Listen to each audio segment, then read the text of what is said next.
Connue ailleurs et surtout aux USA sous le nom de luminothérapie, la photothérapie est un ensemble de soins thérapeutiques qui se pratiquent à base de la lumière, une véritable source d'énergie vitale. Au Togo, un centre unique en son genre a été mis sur pied par M. Maboudou. Il est chercheur thérapeute et naturopathe. Je suis enseignant de carrière. J'ai fait 14 ans au premier degré avant de faire 16 ans au second degré. Et j'ai ma retraite, ça fait 18 ans que je suis à la retraite. Je m'intéressais depuis ma jeunesse à la santé. J'ai appris à connaître le corps physique. Donc j'ai fait l'anatomie, la physiologie. Et je me suis intéressé à l'âme. Qu'est-ce que c'est? Quels sont ses pouvoirs? De quoi est-elle composée? J'ai cherché à savoir tout cela. Je me suis demandé, mais qu'est-ce qui réunit le corps et l'âme pour faire un homme? Et la réponse est la force vitale. Dans la Bible, on l'appelle le souffle de vie.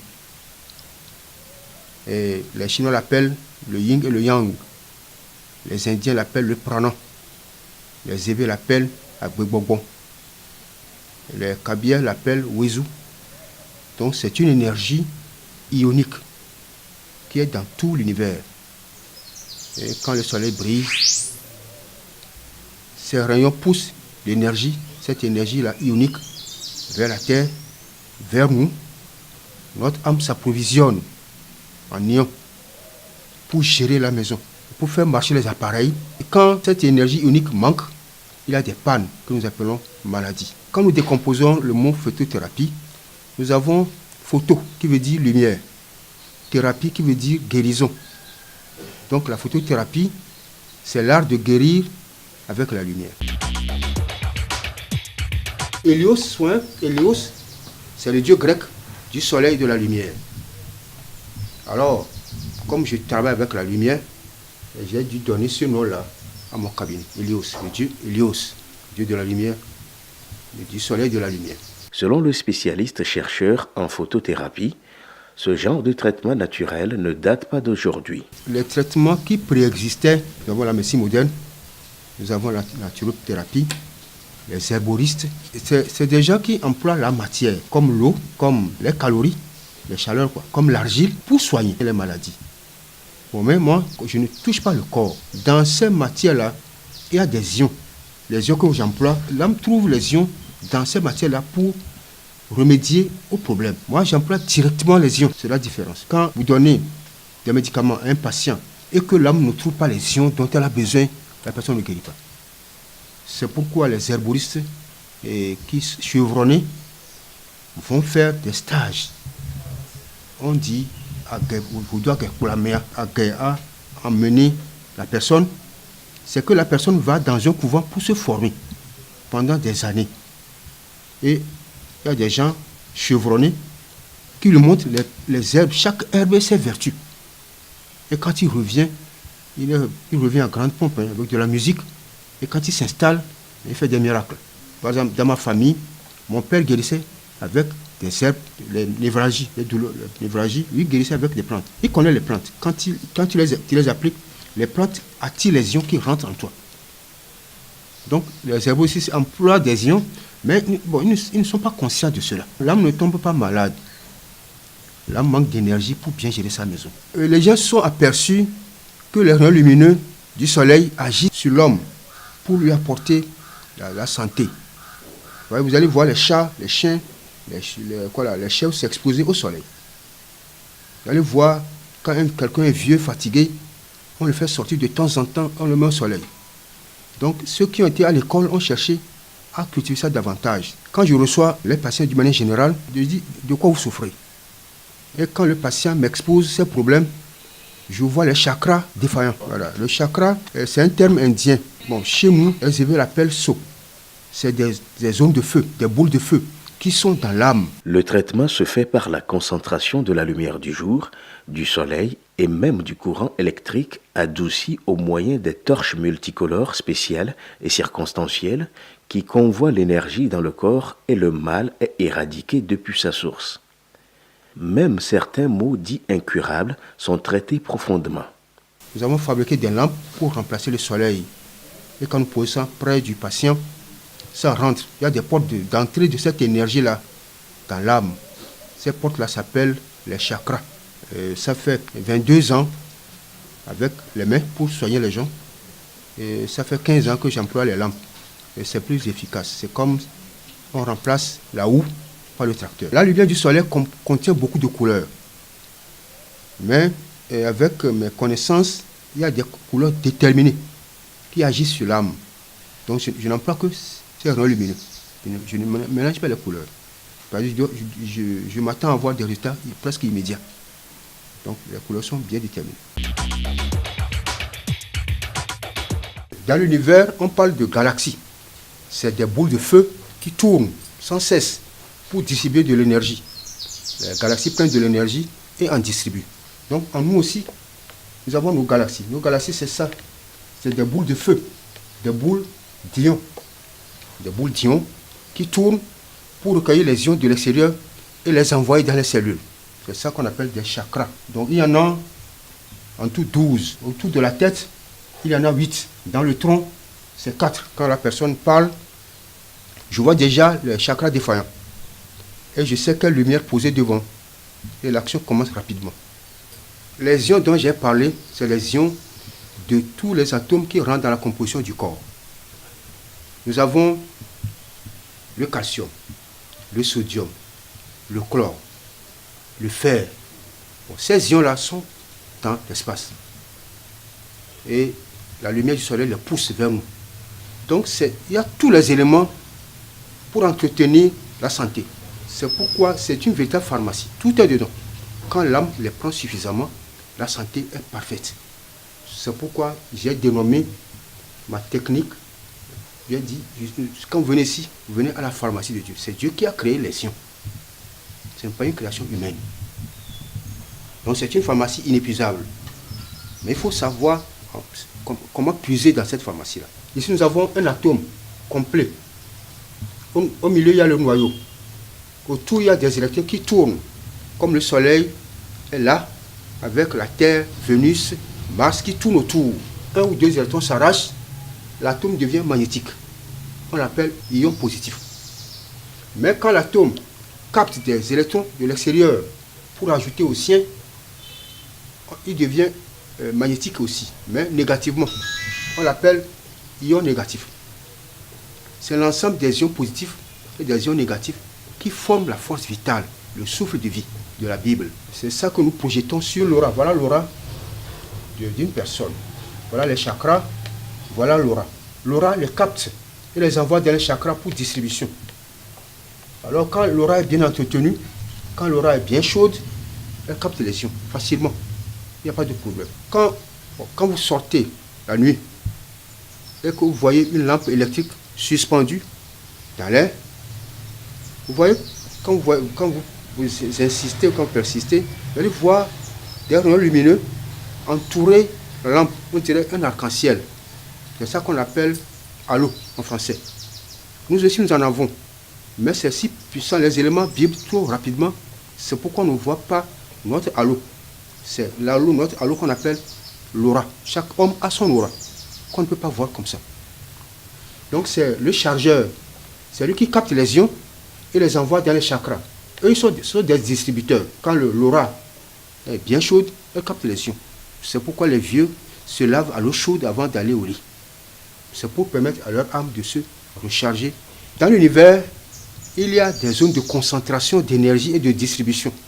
On les appelle des galaxies. Et Dieu nous a créés à l'image de l'univers. Chacun a ses galaxies. Nous avons 12 grandes galaxies qu'on appelle chakras. Il y a d'autres petites galaxies. C'est les points d'acupuncture. Quand l'acupuncteur pique ses aiguilles, c'est des points d'acupuncture. On en a partout. Celui qui fait le yoga alimente ses chakras en énergie. Le yogi fait des exercices le matin pour se charger. C'est ça. Donc c'est le yoga que moi j'ai modernisé. C'est un exercice spirituel que les Indiens font. C'est eux qui l'ont inventé. On appelle ça yoga. C'est spirituel. C'est pour se recharger, pour prendre des ions chaque matin. Ou bien quand on a le temps. Eux, ils ont découvert l'ordre divin. Ce n'est pas sorcier. Le sorcier emploie les facultés divines pour nuire. Si je veux me recharger, est-ce que c'est mauvais? Nous avons le système nerveux central, le cerveau, la moelle épinière et les nerfs périphériques. Bon, son rôle, c'est d'envoyer des ordres vers les muscles striés pour leur fonctionnement. Maintenant, un autre rôle, c'est de recueillir les impressions, les sensations dans la peau, dans les muscles, vers le cerveau. Mais nous avons aussi le système nerveux autonome. Son rôle, c'est de transporter les ions négatifs et de les envoyer dans toutes les cellules, sans exception. Donc chaque cellule reçoit une ration ionique suffisante chaque jour, chaque seconde pour fonctionner. C'est quand ces ions manquent qu'il y a la maladie. Dans l'œil, nous avons la rétine qui est jaune là. Nous avons le cristallin. Voilà les parties essentielles. Nous avons la lumière vitrée. La lumière rentre, traverse le cristallin pour frapper la rétine. Dans la rétine, il y a des neurones qui captent les rayons lumineux, qui captent les couleurs et les envoient dans le cerveau pour décodage. Mais quand le cristallin a des problèmes, la vision se trouble. Mais quand la rétine commence par se dégrader, parce que quand l'énergie, la force vitale commence par manquer dans la rétine, les cellules commencent par mourir une à une. On appelle ça rétinopathie. Nous envoyons de l'énergie dans la rétine. La rétine, les cellules se rappellent qu'il faut se multiplier. Et la rétine se répare. Bon, le cristallin, quand le cristallin se souille, le cristallin se souille, et on a la cataracte. Nous purifions, avec 50 heures de temps, nous purifions le cristallin et la vision devient claire. Maintenant, il y a une maladie qu'on appelle le glaucome. C'est très répandu. L'âme a aménagé une porte de sortie de l'eau qui rentre dans l'œil. Quand l'eau rentre dans l'œil et y apporte des nutriments et de l'air, les cellules de l'œil s'en servent et ensuite rejettent les impuretés dans l'eau.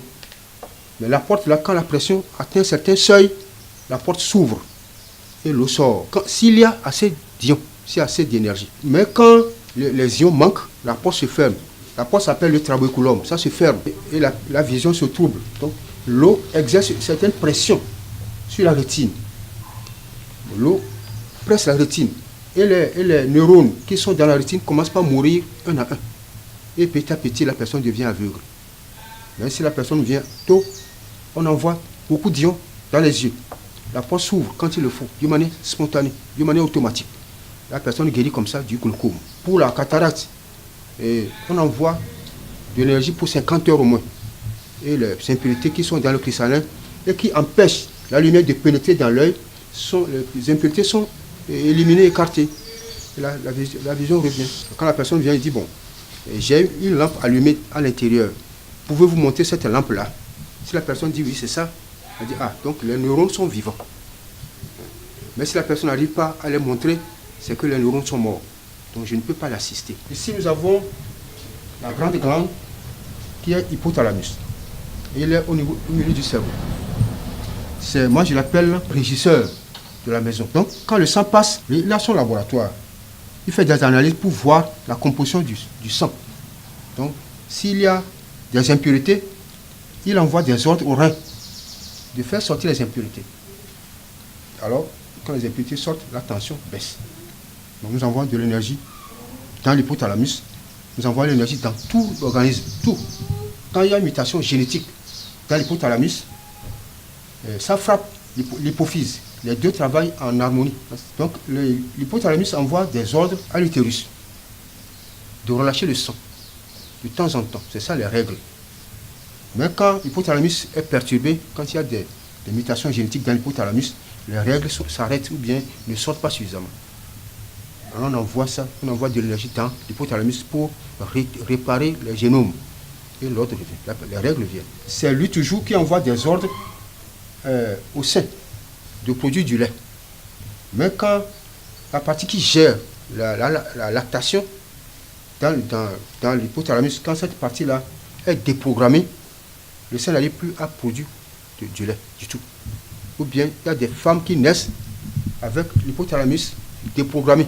Donc c'est une malformation. Malformation. Quand l'hypothalamus n'est pas prêt à produire du lait chez la femme, donc on appelle ça une malformation. C'est le même hypothalamus qui envoie des ordres à l'utérus. Et les règles sortent. La femme tombe grosse. Et l'hypothalamus veille. Quand le moment vient d'accoucher, il ordonne, il sécrète une hormone qui fait que l'hypothalamus a la force de pousser le fœtus sort. Mais quand l'hypothalamus est toujours déprogrammé, la femme tombe grosse. Quelques 3 mois après, il dit, bon, il est temps, hein, ce bébé doit naître. Et il expulse le fœtus. On appelle ça un avortement spontané. On reprogramme ici. Et ça cesse. Donc les femmes qui souffrent de ces avortements-là spontanés, on règle ça et ça cesse. Mais il y a des interdits, des choses qu'il ne faut pas manger pour déprogrammer l'hypothalamus. Il faut que la personne sache ça. Si elle accepte, je marche. Si elle refuse, je reste parti. Bon, les testicules, ils reçoivent des ordres de l'hypothalamus pour produire des spermatozoïdes. Mais quand il est déprogrammé, ça ne se fait pas. Donc c'est la cause des stérilités, des infertilités. Donc je demande aux patients de me produire un spermogramme. Je verrai si la faute est ici, si la défaillance est au niveau de l'hypothalamus, ou bien c'est au niveau des testicules. Parce que quand les testicules n'ont pas d'énergie, ils ne peuvent pas produire des spermatozoïdes. Regardez de même pour l'ovaire. La femme qui a des ovaires, qui a l'hypothalamus déprogrammé, ou bien qui a l'ovaire déchargé, on l'aide. Bon, la thyroïde. L'hypothalamus envoie des ordres à la thyroïde de chauffer, de sécréter la thyroxine. Quand la thyroxine est bien sécrétée, on a les 37 degrés en nous. Mais quand il est défaillant, on a l'hypothyroïdie. Mais quand il est encore défaillant, il y a 2 sortes de défaillances. L'hyperthyroïdie ou l'hypothyroïdie. L'hyperthyroïdie, il y a trop de thyroxine dans le sang. Donc on doit régler ça. Bon. Et l'hypothalamus envoie des ordres à la glande surrénale. C'est la glande surrénale qui dit au rein, faites sortir ceci, ne faites pas sortir ceci. Faites sortir ceci, ne faites pas sortir ceci.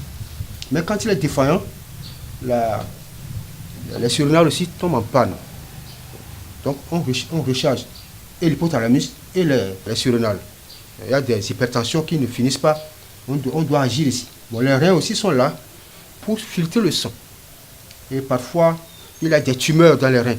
Les patients viennent avec ces analyses-là. On envoie beaucoup d'ions pour détruire les tumeurs. Bon, ou bien, les enfants s'amusent à prendre de l'eau glacée. Et quand si c'est intense, là, ça rentre là. Et certaines cellules meurent dans les reins. On appelle la lésion rénale. On envoie beaucoup d'énergie dans les reins. Les cellules se reproduisent et la plaie guérit. Les reins peuvent maintenant filtrer le sang.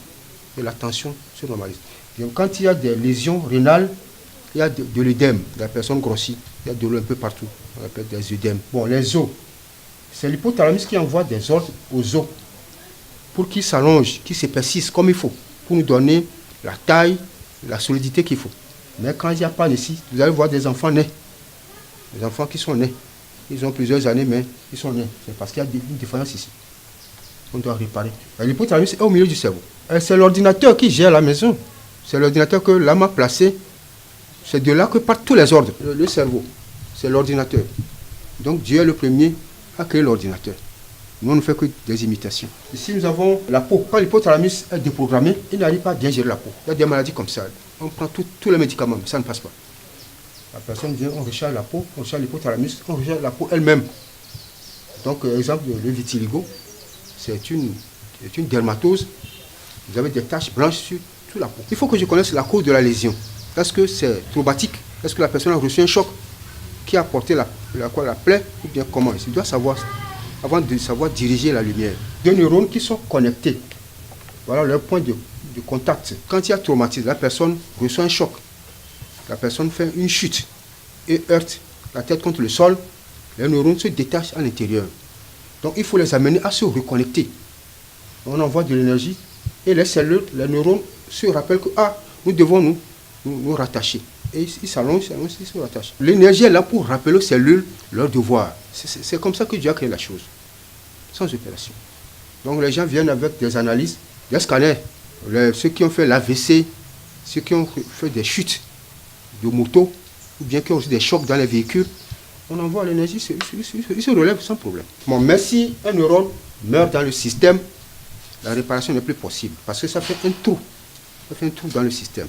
Et on ne peut pas greffer un neurone dans le cerveau. Des recherches biologiques et scientifiques ont été faites en Amérique par un groupe de photothérapeutes médicaux sur les vertus et les effets bénéfiques de la lumière et la chaleur sur l'organisme, et les résultats furent concluants. Eu égard à l'importance et l'efficacité de soins photothérapeutiques, que le docteur psychologue américain Norman Ronsenthal a pu lutter pour faire valider la pratique de la photothérapie en 2005 aux USA. Voici en substance le contenu d'une démonstration la plus convaincante. Il s'agit de prouver le lien qui existe entre la lumière et la dépression saisonnière à propos de la fortification des os chez l'être humain, puis l'impact positif de la lumière sur la peau, le cerveau et surtout les os avec la synthétisation de la vitamine D sous l'effet des rayons ultraviolets en ce qui concerne la fixation du calcium et du phosphore. La vitamine D prévient et guérit le rachitisme chez les enfants atteints et chez les personnes âgées atteintes de l'ostéoporose. Ceci parce que le plus puissant synchronisateur du rythme biologique est la lumière, source d'énergie naturelle et vitale des êtres vivants et des végétaux. Ceux qui connaissent l'homme en profondeur disent que s'il n'y a pas de défense dans l'âme, il ne peut pas avoir de maladie. Si on donne de l'énergie à l'âme, de temps en temps et suffisamment, on est là. On ne tombe pas malade. Quand vous allez voir des gens qui sont toujours bien portants, la défense première, c'est dans l'âme, pas dans le corps. Celui qui a l'âme, qui a assez d'énergie, il peut résister aux attaques microbiennes. Le traitement des pathologies comme les maladies génétiques, les lésions internes et externes sont traités à base de la photothérapie, une méthode de soins en pleine actualité au Togo. Ici, les maladies jadis dites incurables sont guéries. La personne vient avec des analyses, il détermine les chakras défaillants et j'écris une formule à mes aides, j'écris une formule sous forme d'ordonnance quoi. Et qui viennent, ils posent les lampes comme j'ai indiqué. Donc la personne reçoit la chaleur en elle. C'est la chaleur en elle. S'il y a des lésions, la personne sent des douleurs. Dès que les lésions seront guéries, la douleur s'en va. De temps en temps, j'interroge. Comment tu te sens? Est-ce que ça va mieux? Si la personne dit non, selon les réponses, je peux modifier l'ordonnance. Donc nous traitons les maladies des nerfs. Donc jusque-là, les nerfs ont été inguérissables. Les maladies des nerfs ont été inguérissables. Mais Dieu m'a éclairé. Je guéris la maladie des nerfs. Donc nous traitons aussi les maladies génétiques. Les programmes que l'âme a installés dans chaque cellule. On appelle ça les génomes. C'est quand les génomes tombent en panne qu'on a la maladie. Si les génomes sont réparés, l'âme prend le souffle de vie chaque jour, chaque instant pour réparer les génomes, constamment. Constamment. Si la réparation est permanente, constante, la personne se porte totalement bien. Et j'ai rédigé les consignes à respecter pour bénéficier d'une guérison durable, une guérison vraiment acceptable et durable. Donc si la personne, je fais lire les consignes. Si la personne n'est pas d'accord avec moi, j'essaie de la convaincre. Mais si elle persiste dans le refus, je dis bon, je la libère. Parce que la technique est nouvelle. Je ne suis pas encore rentré dans les hôpitaux. Donc il y a la maladie des nerfs, il y a les maladies génétiques, il y a les hépatites virales, les tumeurs, les lésions internes ou externes. Lésions internes ou externes. Donc les lésions par exemple dans les yeux, dans la rétine, des lésions dans l'œsophage, dans l'estomac, des lésions dans les reins. Parfois il y a des lésions, les reins sont lésés et ils n'arrivent plus à filtrer le sang comme il faut. Donc on envoie l'énergie, les cellules du rein se multiplient et la lésion se ferme. Les plaies se guérissent. Ici encore, les patients acceptent patiemment se soumettre au traitement parce qu'ils sont impuissants devant le mal qui déséquilibre leur organisme. Ils s'arrangent avec le spécialiste selon leur disponibilité pour prendre le nombre d'heures de traitement. La lumière monocolore prend beaucoup de temps. Pour moi, déjà avec 30 heures, déjà 15 heures, 10 heures, la personne est guérie. Donc si la maladie est grave, on peut jusqu'à 50 heures, 60 heures, 80 heures même, 100 s'il le faut.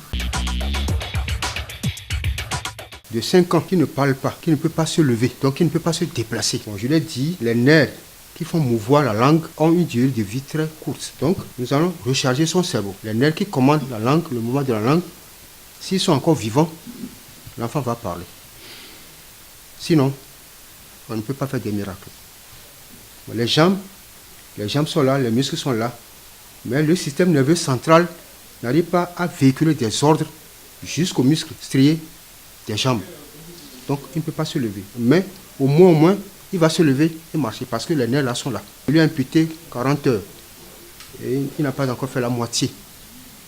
Et avant-hier, il a dit té. Donc, c'est que la langue commence par se mouvoir. S'il a la chance, si les nerfs sont là, il va parler. Voilà pourquoi quand un enfant naît, on doit le recharger tout de suite. Ne pas attendre des problèmes d'agir. Dès l'enfance, quand on prend l'enfant en charge, c'est très rassurant. Mes petits-fils ont été rechargés comme ça. Quand ils naissent, on les recharge. Ils souffraient d'hypertension artérielle, de lombarthrose, des lésions dans la hanche, quoi. Et puis, ça fait que ses jambes ne sont pas assez solides pour le soutenir. Donc, il employait des cannes pour se déplacer. C'est la dernière séance. Il se repose comme ça. Donc, il avait des angines de cœur aussi. D'aucuns, parmi ceux qui sont guéris, sont très fiers. Ils n'hésitent pas à témoigner. Je ne pouvais pas me déplacer sans canne. Je dois être aidé par une canne, une personne. Sinon, à 3-4 pas, je risque de tomber. Ça a été comme ça. Je ne pouvais pas seul me déplacer. Maintenant, je me déplace comme il faut. Je souffre d'hypertension. Ça fait déjà 1 an comme ça. Non, maintenant ça va. Depuis 3 jours, je n'ai pas encore pris le médicament là, pour tension là, mais je suis en forme, ça va. Mais avant, quand je n'ai pas pris là, je ne peux pas marcher 5 à 10 mètres. Je suis déjà fatigué. Pour notre spécialiste chercheur Maboudou, le traitement de la photothérapie qu'il pratique est un don providentiel divin. C'est pour cela qu'il soigne moins cher. Les soins sont donc à la portée de toutes les bourses. Le traitement est sans inconvénient ni effet secondaire.